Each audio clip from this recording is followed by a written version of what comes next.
Hi, hello everyone. Welcome back to my channel. We are back with the glossary of legal terms. The first phrase today is inter alia. Inter alia is a Latin phrase meaning among other things, and it is widely used in legal drafting, judgments, and statutes. Its purpose is to indicate that a list of items or grounds is not exhaustive, thereby leaving room for additional considerations. This phrase ensures flexibility in contracts, pleadings, or statutory language by preventing overly restrictive interpretations. Courts often rely on contextual reading of inter alia to determine whether unstated matters are implicitly included. Because of its capacity to preserve open-ended applicability, it remains an essential tool for precision and caution in a legal language.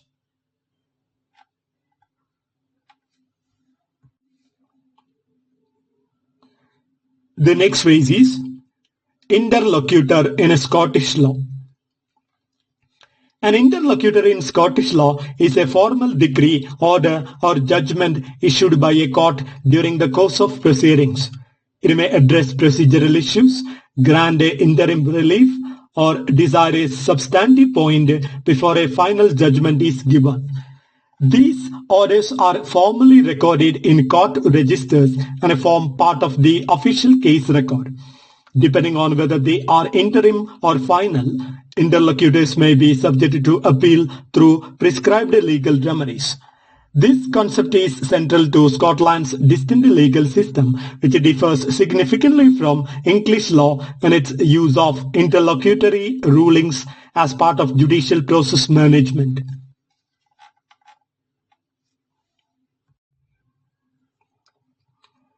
The next phrase is birth certificate. A birth certificate is an official document recording the birth of a person. It includes details such as name, date, place of birth, and a percentage. It serves as legal proof of identity, citizenship, and age. Birth certificates are essential for education, passports, and inheritance rights. They are issued and maintained by government authorities.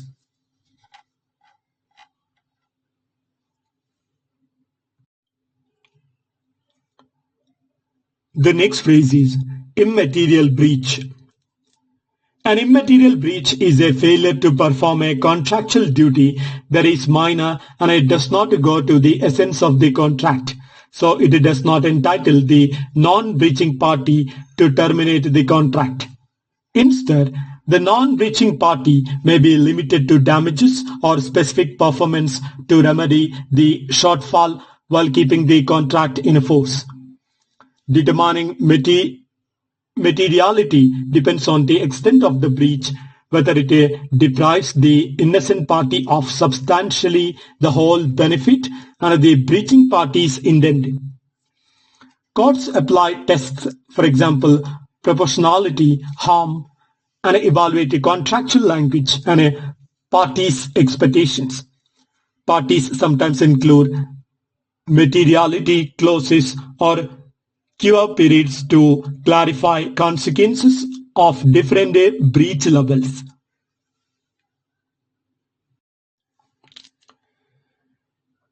The next phrase is intellectual property, IP.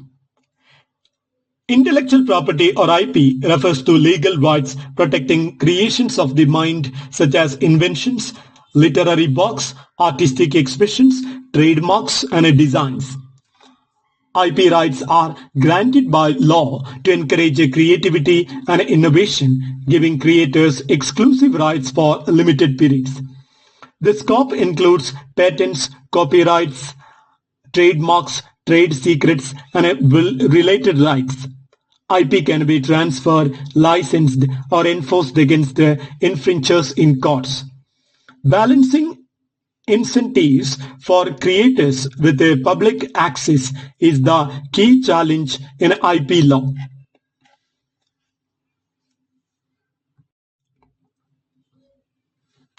The next term is kafala. Kafala is a sponsorship system used mainly in Gulf countries to regulate migrant labor.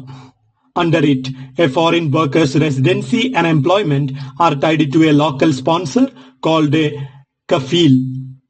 Critics argue it creates a dependency and a risk of exploitation as workers need a sponsor consent to change a job or exit. Legal reforms in some countries are reducing or modifying kafala to comply with the international labor standards. Its scope highlights the intersection of immigration, labor rights, and human dignity.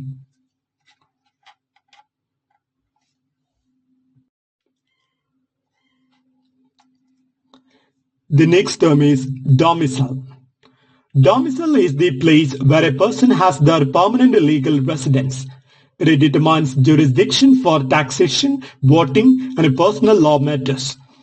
A person can have only one domicile at a time, though they may have multiple residences. Domicile can be of origin by birth or choice by intention to reside.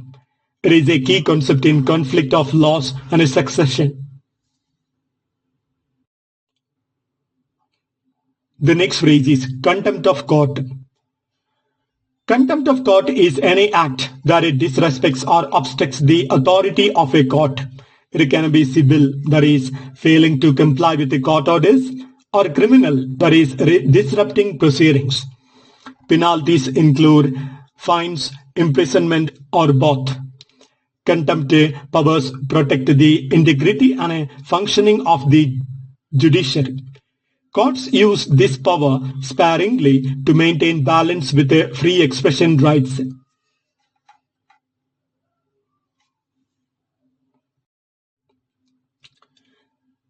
The next phrase is immovable property. Immovable property refers to land and things permanently attached to the land, such as buildings, fixtures, and structural improvements. It is contrasted with movable property. Legal rules for immovable property govern conveyancing, registration, mortgages, leases, easements, inheritance, and planning permissions. Many jurisdictions require written deeds and a registration for transfers to be effective against third parties.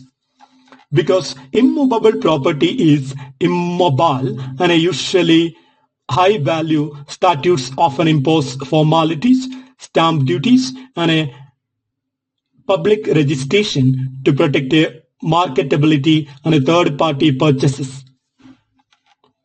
Different legal systems define and categorize immovable property in a statute, real property, estate law, and apply distinct tax, succession, and creditor rules. Disputes often involve title, boundaries, adverse possession, and land use regulations.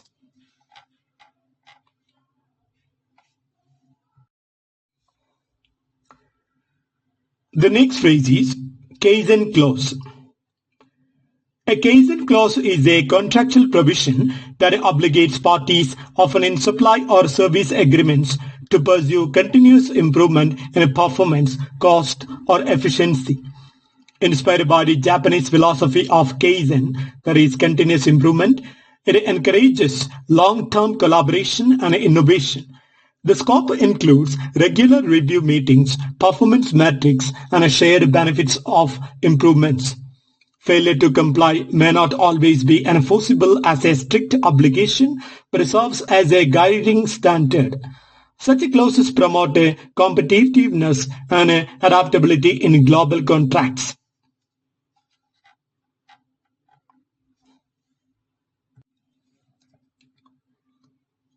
The next phrase is land use.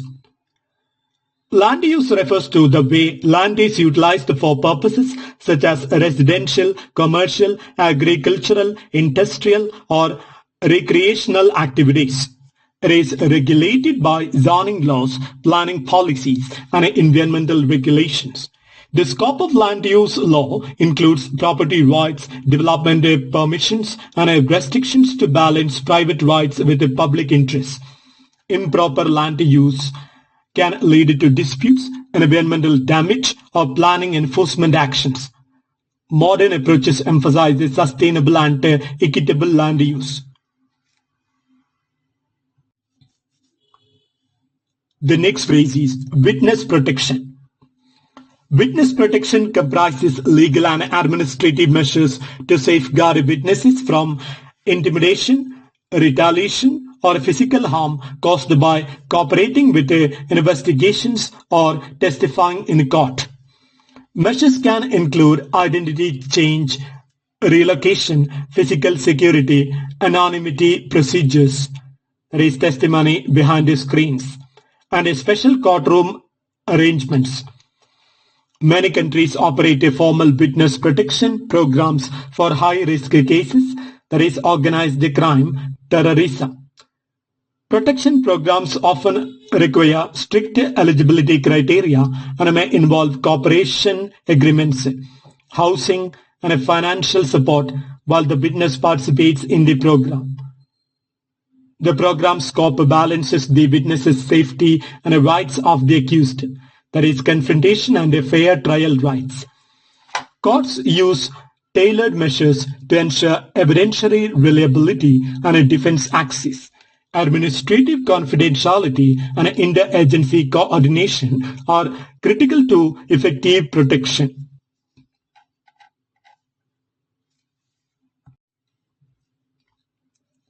The next phrase is naturalized citizen. A naturalized citizen is a person who has successfully completed the naturalization process. They enjoy most rights of native citizens, including voting and holding office, with some exceptions in certain countries. Their citizenship can sometimes be revoked for fraud or disloyalty. Naturalized citizens must abide by the country's law and obligations. They are a key part of immigration and nationality policy.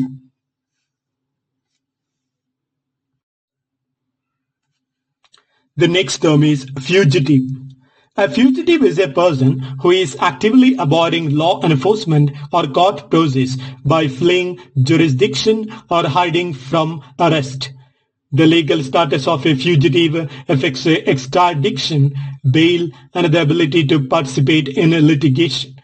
Fugitive disentitlement doctrines can bar fugitives from pursuing benefits in some courts. Extradition or surrender processes between jurisdictions typically require formal requests and legal safeguards such as a probable cause or prima facie evidence of the underlying offense. Law enforcement must respect human rights and a due process when apprehending fugitives. Irregular or abusive cross-border captures risk legal and diplomatic challenges. The term also appears in a civil context where defendants who abscond may have judgments entered in their absence.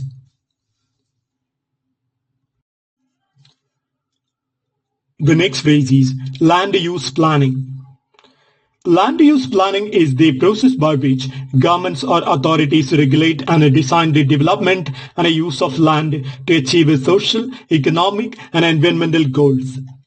It involves zoning, infrastructure planning, environmental impact assessment, and a community consultation. The scope is broad, covering urban development, conservation, disaster management, and resource allocation. Effective land use planning balances growth with sustainability.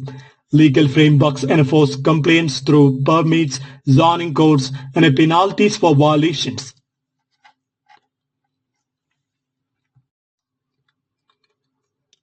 The next phrase is malicious mischief. Malicious mischief is a criminal offense involving willful damage to another's property without a lawful justification. It requires intent or recklessness and it distinguishes itself from accidental damage. The scope includes vandalism, destruction of utilities, or tampering with the public infrastructure. Penalties vary depending on severity and value of damage. The Offense protects property rights and a public order against intentional harm.